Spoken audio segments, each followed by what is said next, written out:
ಎಲ್ರಿಗೂ ನಮಸ್ಕಾರ. ನಾನು Harshita. Welcome back to my channel. ಎಲ್ಲರೂ ಹೇಗಿದ್ದೀರಾ? ಐ ಹೋಪ್ ಎಲ್ಲರೂ ಚೆನ್ನಾಗಿದ್ದೀರಾ ಅಂತ ಭಾವಿಸಿ ಇವತ್ತಿನ ಒಂದು ವಿಡಿಯೋನ ಸ್ಟಾರ್ಟ್ ಮಾಡ್ತಾ ಇದ್ದೀನಿ. ಈ ಒಂದು ವಿಡಿಯೋದಲ್ಲಿ ತುಂಬ ಇಂಪಾರ್ಟೆಂಟ್ ಆಗಿರೋ ಮಾಹಿತಿನ ತಿಳಿಸ್ಕೊಡ್ತಾ ಇದ್ದೀನಿ. ಇನ್ನು ಮುಂದೆ ಎಲ್ಲರೂ ಕೂಡ ಗೃಹಲಕ್ಷ್ಮಿ ಹಣನ ಪಡಿಬೇಕು ಅಂತಂದರೆ ಕಡ್ಡಾಯವಾಗಿ ಬಯೋಮೆಟ್ರಿಕ್ನ ಕೊಡಬೇಕಾಗುತ್ತೆ. ಸೊ ಎಲ್ಲಿ ಹೋಗಿ ಬಯೋಮೆಟ್ರಿಕ್ನ ಕೊಡಬೇಕು, ಯಾವಾಗಿಂದ ಪ್ರಾರಂಭ ಆಗುತ್ತೆ, ಹಾಗೆ ಪ್ರತಿ ಕಂತಿಗೂ ಕೂಡ ಬಯೋಮೆಟ್ರಿಕ್ನ ಕೊಡಬೇಕಾಗುತ್ತಾ ಏನು ಅಂತ ಹೇಳ್ಬಿಟ್ಟು ಅದ್ರ ಬಗ್ಗೆ ಕಂಪ್ಲೀಟ್ ಇನ್ಫಾರ್ಮೇಷನ್ ಈ ವಿಡಿಯೋದಲ್ಲಿ ತಿಳಿಸ್ಕೊಡ್ತಾ ಇದ್ದೀನಿ. ಇದ್ರ ಬಗ್ಗೆ ಸರ್ಕಾರನೇ ಸ್ಪಷ್ಟನೆನ ಪಡಿಸಿದ್ದಾರೆ. ಕಡ್ಡಾಯವಾಗಿ ಎಲ್ಲರೂ ಕೂಡ ಬಯೋಮೆಟ್ರಿಕ್ನ ಕೊಡಬೇಕು ಅಂತ ಹೇಳ್ಬಿಟ್ಟು. ಸೊ ಇದೆಲ್ಲ ನೀವು ತಿಳ್ಕೊಬೇಕು ಅಂತಂದರೆ ವಿಡಿಯೋನ ಎಲ್ಲೂ ಕೂಡ ಸ್ಕಿಪ್ ಮಾಡದೆ ಕೊನೆವರೆಗೂ ನೋಡಿ. ತುಂಬ ಇಂಪಾರ್ಟೆಂಟ್ ಆಗಿರೋ ಮಾಹಿತಿ ಆಗಿರುತ್ತೆ. 31ನೇ ಕಂತಿನ ಹಣಕ್ಕೂ ಕೂಡ ಬಯೋಮೆಟ್ರಿಕ್ ಕಡ್ಡಾಯವಾಗಿ ಕೊಡಬೇಕಾಗುತ್ತೆ ಏನು ಅಂತ ಹೇಳ್ಬಿಟ್ಟು ತಿಳಿಸ್ಕೊಡ್ತಾ ಇದ್ದೀನಿ. ಆ್ಯಂಡ್ ಇಷ್ಟೇ ಅಲ್ಲ, ಏಪ್ರಿಲ್ ಹಾಗೂ ಮೇ ತಿಂಗಳ ಪಿಂಚಣಿ ಹಣನೂ ಕೂಡ ತುಂಬ ಜನ ನಮ್ಗೆ ಇನ್ನೂ ಬಂದಿಲ್ಲ ಅಂತೇಳಿ ಕಮೆಂಟ್ ಮಾಡ್ತಾ ಇದ್ದಾರೆ. ಸೊ ಅದ್ರ ಬಗ್ಗೆನೂ ಕೂಡ ಈ ವಿಡಿಯೋದಲ್ಲಿ ಮಾಹಿತಿನ ತಿಳಿಸ್ಕೊಡ್ತಾ ಇದ್ದೀನಿ. ಹಾಗಾಗಿ ಯಾರೆಲ್ಲ ವಿಡಿಯೋ ನೋಡ್ತಾ ಇದ್ದೀರಾ ಎಲ್ಲೂ ಕೂಡ ಸ್ಕಿಪ್ ಮಾಡದೆ ಕೊನೆವರೆಗೂ ನೋಡಿ. ಹಾಗೆ ನೀವೇನಾದರೂ ನನ್ನ ಚಾನಲ್ನ ಫಸ್ಟ್ ಟೈಮ್ ನೋಡ್ತಾ ಇದ್ದೀರಾ, ಹೊಸದಾಗಿ ಏನಾದರೂ ನನ್ನ ಚಾನಲ್ ನೋಡ್ತಾ ಇದ್ದೀರಾ ಅಂದರೆ ಪ್ಲೀಸ್ ಎಲ್ಲರೂ ಕೂಡ ಹರ್ಷಿತಾ ಯೂಟ್ಯೂಬ್ ಚಾನಲ್ನ ಸಬ್ಸ್ಕ್ರೈಬ್ ಮಾಡ್ಕೊಳ್ಳಿ. ಎಲ್ಲರೂ ಕೂಡ ಸಬ್ಸ್ಕ್ರೈಬ್ ಮಾಡ್ಕೊಂಡು ಹಾಗೆ ಸಪೋರ್ಟ್ ಮಾಡ್ತೀರಾ ಅಂತ ತಿಳ್ಕೊಂಡು ಈ ಒಂದು ವಿಡಿಯೋನ ಸ್ಟಾರ್ಟ್ ಮಾಡ್ತಾ ಇದ್ದೀನಿ.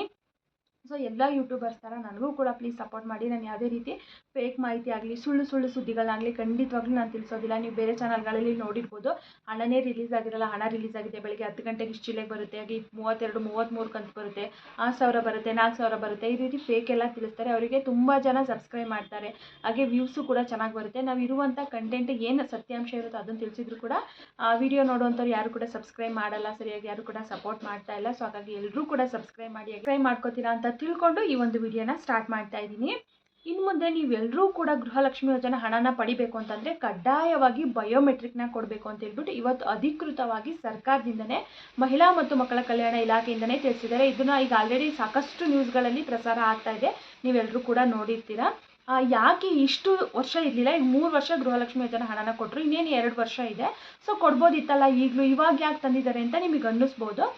ಬಟ್ ಇಷ್ಟು ದಿನ ಸರ್ಕಾರ ಅಷ್ಟು ತಲೆ ಕೆಡಿಸ್ಕೊಂಡಿಲ್ಲ. ಮರುಪರಿಶೀಲನೆ ನಡೆಸಬೇಕು, ಬಯೋಮೆಟ್ರಿಕ್ನ ತರಬೇಕು, ಸತ್ತವರ ಅಕೌಂಟಿಗೆ ಹೋಗ್ತಾ ಇದೆ ಅಂತ ಹೇಳ್ಬಿಟ್ಟು ಇತ್ತೀಚೆಗಷ್ಟೇ ಇದ್ರ ಬಗ್ಗೆ ಡಿ ಕೆ ಶಿವಕುಮಾರ್ ಸರ್ ಆ ಸ್ಟೇಟ್ಮೆಂಟನ್ನು ಕೊಟ್ಟರು. ಸತ್ತವರ ಅಕೌಂಟಿಗೆಲ್ಲ ಗೃಹಲಕ್ಷ್ಮಿ ಯೋಜನೆ ಹಣ ಹೋಗ್ತಾ ಇದೆ, ಸೊ ಅದೆಲ್ಲ ಮರುಪರಿಶೀಲನೆ ಆಗಬೇಕು. ದುರುಪಯೋಗ ಆಗ್ತಾ ಇದೆ, ಯಾರಿಗೆ ಕೊಡಬೇಕು ಅವ್ರಿಗೆ ಮಾತ್ರನೇ ಕೊಡಬೇಕು. ಇವಾಗ ಸುಮ್ಮನೆ ಸತ್ತವರ ಅಕೌಂಟಿಗೆಲ್ಲ ಕೊಟ್ಟರೆ ಸರ್ಕಾರಕ್ಕೂ ಕೂಡ ಕಷ್ಟ ಆಗುತ್ತೆ, ಸರ್ಕಾರಕ್ಕೆ ತುಂಬ ಹೊರೆ ಆಗುತ್ತೆ. ಅದೆಲ್ಲ ವೆರಿಫಿಕೇಷನ್ ಮಾಡಿ ಅಂತ ಹೇಳ್ಬಿಟ್ಟು ಈಗ ಕಳೆದ ಒಂದು 3-4 ತಿಂಗಳ ಹಿಂದೆ ತಿಳಿಸಿದ್ರು. ಬಟ್ ಇವಾಗ ಅವರು CM ಆದ ನಂತರ ಅದು ಕಡ್ಡಾಯವಾಗಿ ಮರುಪರಿಶೀಲನೆ ಆಗಲೇಬೇಕು, ಅದು ಸದ್ಯಕ್ಕೆ ಇಮಿಡಿಯೇಟಾಗಿ ಆಗಬೇಕು ಅಂತ ಹೇಳ್ಬಿಟ್ಟು ತಿಳಿಸಿದ್ದಾರೆ. ಸೊ ಹಾಗಾಗಿ ಮೇ ಬಿ ಈ ತಿಂಗಳಿಂದನೇ ಸ್ಟಾರ್ಟ್ ಮಾಡ್ಬೋದು ಅಥವಾ ಮುಂದಿನ ತಿಂಗಳಿಂದನೇ ಸ್ಟಾರ್ಟ್ ಮಾಡ್ಬೋದು, ಹೇಳೋಕ್ಕಾಗಲ್ಲ. ಇವಾಗ 31 ರಿಲೀಸ್ ಆಗುತ್ತೆ ಆಗಲ್ಲ ಅಂತಲೂ ಕೂಡ ಹೇಳೋಕ್ಕಾಗಲ್ಲ. ಮೇ ಬಿ ಬಯೋಮೆಟ್ರಿಕ್ ಆದಮೇಲೆ 31 ಕೂಡ ರಿಲೀಸ್ ಆಗ್ಬೋದು ಅಥವಾ ಅದಕ್ಕಿಂತ ಮುಂಚೆನೂ ಕೂಡ ಆಗ್ಬೋದು. ಇವಾಗ ಬಯೋಮೆಟ್ರಿಕ್ ಆದಮೇಲೆ 31 ರಿಲೀಸ್ ಮಾಡಿದರೆ ಸರ್ಕಾರಕ್ಕೆ ಇನ್ನೂ ಸ್ವಲ್ಪ ದುಡ್ಡು ಉಳಿಯುತ್ತೆ, ಎಷ್ಟೋ ಹೊರೆ ಕಡಿಮೆ ಆಗುತ್ತೆ ಅಲ್ವಾ. ಸೊ ಹಾಗಾಗಿ 2 ಲಕ್ಷ ಸತ್ತಿರುವಂಥವ್ರ ಅಕೌಂಟಿಗೆ ಹೋಗ್ತಾ ಇದೆ ಅಂತ ಹೇಳ್ಬಿಟ್ಟು ತಿಳಿಸಿದ್ದಾರೆ. ಸೊ ಹಾಗಾಗಿ ಅಷ್ಟು ಹಣ ಅಂತಂದರೆ 2 ಲಕ್ಷ ಜನ, 1,28,00,000 ಜನ ಗೃಹಲಕ್ಷ್ಮಿಯವರು ಹಣನ ಪಡಿತಾ ಇರುವಂಥದ್ದು. ಅದರಲ್ಲಿ 2 ಲಕ್ಷ ಜನ ಫಲಾನುಭವಿಗಳ ಸತ್ತವರ ಅಕೌಂಟಿಗೆ ಹೋಗ್ತಾ ಇದೆ. ಸೊ ಹಾಗಾಗಿ ಅದನ್ನೆಲ್ಲ ಬಯೋಮೆಟ್ರಿಕ್ ಮಾಡಿ ಮರುಪರಿಶೀಲನೆ ಮಾಡಿ ಕ್ಯಾನ್ಸಲ್ ಮಾಡಿ ಹಾಕಿದರೆ ಸರ್ಕಾರಕ್ಕೆ ಎಷ್ಟು ಸ್ವಲ್ಪ ಹೊರೆ ಕಡಿಮೆ ಆಗುತ್ತೆ. ಹಾಗಾಗಿ ಮೇ ಬಿ 31 ರಿಲೀಸ್ ಮಾಡೋದಕ್ಕೂ ಮೊದಲು ಇದೆಲ್ಲ ಬಯೋಮೆಟ್ರಿಕ್ ಎಲ್ಲ ಮಾಡಿ ವೆರಿಫಿಕೇಷನ್ ಎಲ್ಲ ಮಾಡಿ ಆಮೇಲೆ ರಿಲೀಸ್ ಮಾಡ್ತಾರೆ ಅಂತ ಅನಿಸುತ್ತೆ.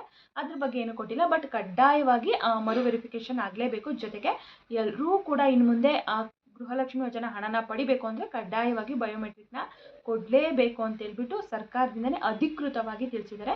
ಸದ್ಯಕ್ಕೆ ಇನ್ನು ಇವತ್ತು ನಾಳೆಯಿಂದ ಅಂತ ಏನು ಡೇಟನ್ನು ಕೊಟ್ಟಿಲ್ಲ, ಮುಂದಿನ ತಿಂಗಳಿಂದ ಪ್ರಾರಂಭ ಮಾಡ್ತೀವಿ ಅಂತ ಹೇಳ್ಬಿಟ್ಟು ತಿಳಿಸಿದ್ದಾರೆ. ಸೊ ಎಲ್ಲಿ ಮಾಡ್ತಾರೆ ಈ ಬಯೋಮೆಟ್ರಿಕ್ನ ಅಂತಂದರೆ, ನೀವು ಅಪ್ಲಿಕೇಶನ್ ಎಲ್ಲ ಹಾಕಿದ್ರೆ ಹೇಳಿ, ಕರ್ನಾಟಕವನ್ನು, ಬೆಂಗಳೂರನ್ನು, ಗ್ರಾಮವನಗಳಲ್ಲಿ ಬಯೋಮೆಟ್ರಿಕ್ನ ತೊಗೊಳ್ತಾರಂತೆ. ಸೊ ನೀವು ಅಲ್ಲಿ ಆಧಾರ್ ಕಾರ್ಡ್ನ ತೊಗೊಂಡು ಹೋಗಬೇಕಾಗುತ್ತೆ. ಜೊತೆಗೆ ಅಲ್ಲಿ 5 ರೂಪೀಸ್ನ ಚಾರ್ಜ್ ಮಾಡ್ತಾರಂತೆ, ಅಂದರೆ ಬಯೋಮೆಟ್ರಿಕ್ ಚಾರ್ಜ್ ಅಂತ ಹೇಳ್ಬಿಟ್ಟು 5 ರೂಪಾಯಿ ಚಾರ್ಜನ್ನ ಮಾಡ್ತೀವಿ ಅಂತ ಹೇಳ್ಬಿಟ್ಟು ಅದ್ರ ಬಗ್ಗೆ ಚಿಂತನೆ ನಡೆಸ್ತಾ ಇದ್ದಾರೆ. ಇನ್ನೂ ಫೈನಲ್ ಡಿಸಿಷನ್ ಹೇಳಿಲ್ಲ. ಇವಾಗ TV ಮಾಧ್ಯಮಗಳಲ್ಲಿ ಪ್ರಸಾರ ಆಗ್ತಾ ಇದೆ 5 ರೂಪಾಯಿನ ಚಾರ್ಜ್ ಮಾಡ್ತಾರಂತೆ. ಇವಾಗ 1,28,00,000 ಜನ ಫಲಾನುಭವಿಗಳ ಹತ್ರ 5 ರೂಪಾಯಿ ಅಂತಂದರೆ ಎಷ್ಟು 7 ಕೋಟಿನ 70 ಕೋಟಿನ ಎಷ್ಟು ಹಣ ಆಗುತ್ತೆ. ಇವಾಗ ಮತ್ತೆ ಮಹಿಳೆಯರ ಹತ್ರ ಹಣ ಕಲೆಕ್ಟ್ ಮಾಡೋದಕ್ಕೆ ಸರ್ಕಾರ ಪ್ಲಾನ್ ಮಾಡಿದೆ, ಮುಂದಾಗಿದೆ ಅಂತ ಹೇಳ್ಬಿಟ್ಟು ತಿಳಿಸ್ತಾ ಇದ್ದಾರೆ. ಅದಿನ್ನೂ ಅಧಿಕೃತವಾಗಿ ತಿಳಿಸಿಲ್ಲ. 5 ರೂಪೀಸ್ನ ಎಲ್ಲರೂ ಕೂಡ ಕಡ್ಡಾಯವಾಗಿ ಕೊಡಬೇಕಂತ ಹೇಳ್ಬಿಟ್ಟು ಫ್ರೀಯಾಗಿ ಮಾಡಿದ್ರು ಮಾಡ್ಬೋದು ಅಥವಾ ದುಡ್ಡನ್ನು ತೊಗೊಳ್ಬೋದು, ಬಟ್ ಹೇಳೋಕ್ಕಾಗಲ್ಲ. ಒಟ್ಟಲ್ಲಿ ಎಲ್ಲರೂ ಕೂಡ ಇನ್ನು ಮುಂದೆ ಗೃಹಲಕ್ಷ್ಮಿ ಯೋಜನೆ ಹಣನ ಪಡಿಬೇಕು ಅಂದರೆ ಕಡ್ಡಾಯವಾಗಿ ಬಯೋಮೆಟ್ರಿಕ್ನ ಮಾಡಲೇಬೇಕು. ಜೊತೆಗೆ ತುಂಬ ಜನರಿಗೆ ಡೌಟ್ ಇರುತ್ತೆ, ನಾವು ಪ್ರತಿ ಕಂತಿಗೂ ಹೋಗಿ ಬಯೋಮೆಟ್ರಿಕ್ನ ಕೊಡಬೇಕಾ ಅಂತ ಹೇಳ್ಬಿಟ್ಟು ಖಂಡಿತವಾಗ್ಲೂ ಪ್ರತಿ ಕಂತಿಗಂತೆ ತಿಳಿಸಿಲ್ಲ. ಮೇ ಬಿ ವರ್ಷಕ್ಕೆ ಒಂದು ಸರಿ ಅಂತ ಮಾಡಬಹುದು ಅಂತ ಅನಿಸುತ್ತೆ. ನನಗೆ ಅನ್ಸೋದ ಮಟ್ಟಿಗೆ ವರ್ಷಕ್ಕೆ ಒಂದು ಸರಿ ಮಾಡ್ಬೋದು, ಅಥವಾ ಇದು ಇನ್ನು 2 ಇಯರ್ಸ್ ಇರೋದ್ರಿಂದ ಇದು ಒನ್ ಟೈಮ್ ಮಾಡ್ಬೋದು. ಬಟ್ ಹೇಳೋಕ್ಕಾಗಲ್ಲ. ತಿಂಗಳ ಏನಿರೋದಿಲ್ಲ. ತಿಂಗಳ ಅಂತಂದರೆ ಪಾಪ ಎಲ್ರಿಗೂ ಕೂಡ ತುಂಬಾ ಕಷ್ಟ ಆಗುತ್ತೆ. ಜೊತೆಗೆ ತಿಂಗಳ ಮಾಡಿದರೆ ಕರೆಕ್ಟಾಗಿ ಹಣ ರಿಲೀಸ್ ಮಾಡಬೇಕಲ್ವಾ. ಸೊ ಅದು ಒಂದು ಪ್ರಾಬ್ಲಮ್ ಇರುತ್ತೆ. ಹಾಗಾಗಿ ತಿಂಗಳ ಏನಿರಲ್ಲ, ಒನ್ ಟೈಮ್ ಕೊಟ್ಟರೆ ಸಾಕು ಅಂತ ಹೇಳ್ಬಿಟ್ಟು ತಿಳಿಸಿದ್ದಾರೆ. ಅತಿ ಶೀಘ್ರದಲ್ಲೇ ಜಾರಿ ಆಗ್ತಾ ಇದೆ. ಸೊ ಎಲ್ಲರೂ ಕೂಡ ನಿಮ್ಮ ಹತ್ತಿರದಲ್ಲಿ ಕರ್ನಾಟಕವನ್ನು, ಬೆಂಗಳೂರನ್ನು, ಗ್ರಾಮವನ್ನು ಎಲ್ಲಿರುತ್ತೆ ನೀವು ಯಾವಾಗ ಫ್ರೀ ಇರ್ತೀರ ಅವಾಗ ಹೋಗಿ ತಕ್ಷಣ ಬೇಗ ಆದಷ್ಟು ಬೇಗ ಕೊಟ್ಟರೆ ನಿಮಗೆ ಬೇಗ ಹಣ ಬರುತ್ತೆ.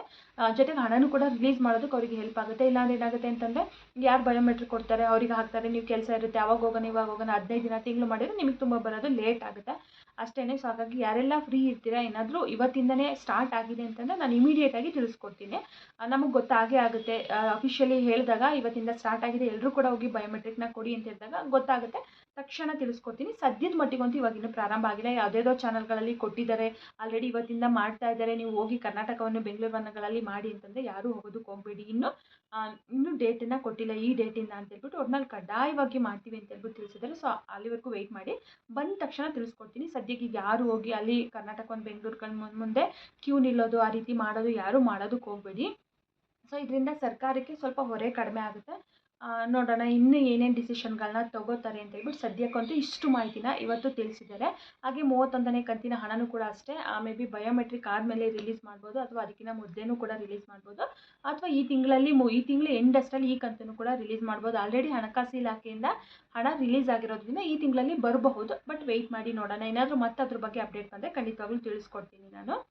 ಇದು ಗೃಹಲಕ್ಷ್ಮಿ ಯೋಜನಾ ಹಣದ ಬಗ್ಗೆ ಆಯಿತು. ಇನ್ನು ಪಿಂಚಣಿ ಹಣದ ಬಗ್ಗೆ ನೋಡೋದಾದರೆ, ಪಿಂಚಣಿ ಹಣನೂ ಕೂಡ ನಮಗಿನ್ನೂ ಬಂದಿಲ್ಲ, ಯಾವಾಗ ಹಾಕ್ತಾರೆ, ಏಪ್ರಿಲ್ ಮೇದು ನಮಗೆ ಯಾವಾಗ ಹಾಕ್ತಾರೆ ಅಂತ ಕಮೆಂಟ್ ಮಾಡ್ತಾ ಇದ್ದಾರೆ. ಸೊ ಅದು ಕೂಡ ಅಷ್ಟೇ, ಪಿಂಚಣಿ ಹಣದಲ್ಲೂ ಕೂಡ ವೆರಿಫಿಕೇಷನ್ ನಡೀತಾ ಇದೆ, ಮರು ವೆರಿಫಿಕೇಷನ್ ನಡೀತಾ ಇದೆ. ಅಂದರೆ ಅದು ಕೂಡ ಸೇಮ್ ಇದೇ ರೀತಿ ಸತ್ತವ್ರ ಅಕೌಂಟಿಗೆ ಹೋಗ್ತಾ ಇದೆ. ಜೊತೆಗೆ 60 ವರ್ಷ ಆಗೇ ಇಲ್ಲ ಅಂತವರೆಲ್ಲ 60 ವರ್ಷ ಆಗಿದೆ ಅಂತೇಳಿ ಡಾಕ್ಯುಮೆಂಟ್ಸ್ಗಳನ್ನ ರೆಡಿ ಮಾಡಿಸ್ಕೊಂಡು ಏನೇನೋ ತಿದ್ದುಪಡಿ ಮಾಡಿಸ್ಕೊಂಡು ಫೇಕ್ ಡಾಕ್ಯುಮೆಂಟ್ಗಳನ್ನ ಕೊಟ್ಟು ಪಿಂಚಣಿ ಹಣನ ಪಡಿತಾ ಇದ್ದಾರಂತೆ. ಸೊ ಅದನ್ನೆಲ್ಲ ಕಂಡಿದ್ದು ಅದನ್ನೆಲ್ಲ ಕ್ಯಾನ್ಸಲ್ ಮಾಡಿ ಹಂತವಾಗಿ ದುಡ್ಡನ್ನು ಹಾಕ್ತಾ ಇದ್ದಾರೆ. ಸೊ ಹಾಗಾಗಿ ಬರೋದಕ್ಕೆ ಲೇಟ್ ಆಗ್ತಾ ಇದೆ. ನಿಮಗೆ ಇವತ್ತು ಬಂದಿಲ್ಲ ಅಂತಂದರೆ ಖಂಡಿತವಾಗ್ಲೂ ನಿಮ್ಮದು ಯಾವುದೇ ರೀತಿ ತೊಂದರೆ ಇಲ್ಲ ಅಂತಂದರೆ ಮುಂದಿನ ದಿನಗಳಲ್ಲಿ ಬಂದೇ ಬರುತ್ತೆ. ವರಿ ಮಾಡೋದಕ್ಕೆ ಹೋಗ್ಬಿಡಿ. ಅಥವಾ ನೀವು ಫೇಕ್ ಏನಾದರೂ ಡಾಕ್ಯುಮೆಂಟ್ಸ್ ಮಾಡಿದ್ದೀರಾ ಅಂತಂದರೆ ಖಂಡಿತವಾಗ್ಲೂ ನಿಮಗೆ 60 ವರ್ಷ ಆಗೋವರೆಗೂ ಹಣ ಬರೋದಿಲ್ಲ. ಜೊತೆಗೆ ಸತ್ತವ್ರ ಅಕೌಂಟಿಗೆಲ್ಲ ಇಷ್ಟು ದಿನ ಏನು ಹಣ ಬರ್ತಿತ್ತೋ ಅದೆಲ್ಲ ಇನ್ನು ಮುಂದೆ ಕ್ಯಾನ್ಸಲ್ ಆಗುತ್ತೆ ಅಷ್ಟೇ. ಸೊ ಅದು ಪಿಂಚಣಿ ಹಣಕ್ಕೂ ಕೂಡ ವೆರಿಫಿಕೇಷನ್ ನಡೀತಿರೋದ್ರಿಂದ ಹಣ ಹಾಕೋದು ತುಂಬ ಲೇಟ್ ಆಗ್ತಾ ಇದೆ ಅಷ್ಟೇ. ಅದು ಬಿಟ್ಟರೆ ಬೇರೆ ಏನೂ ರೀಸನ್ ಇಲ್ಲ. ದುಡ್ಡಿಲ್ಲ, ಸರ್ಕಾರ ಹಾಕಲ್ಲ, ಹಂಗೆ ಹಿಂಗೆ ಅಂತ ಹೇಳ್ಬಿಟ್ಟು ಅದನ್ನು ಸರ್ಕಾರದಿಂದಲೇ ತಿಳಿಸಿದ್ದಾರೆ. ಎಲ್ರಿಗೂ ಕೂಡ ಬರುತ್ತೆ. ವೆರಿಫಿಕೇಷನ್ ಆದ ತಕ್ಷಣ ಮುಂದಿನ ಕಂತುಗಳು ತುಂಬ ಬೇಗ ಬರುತ್ತೆ. ಸೊ ಈ ಒಂದು ಕಂತು ಲೇಟ್ ಆಗಿದೆ.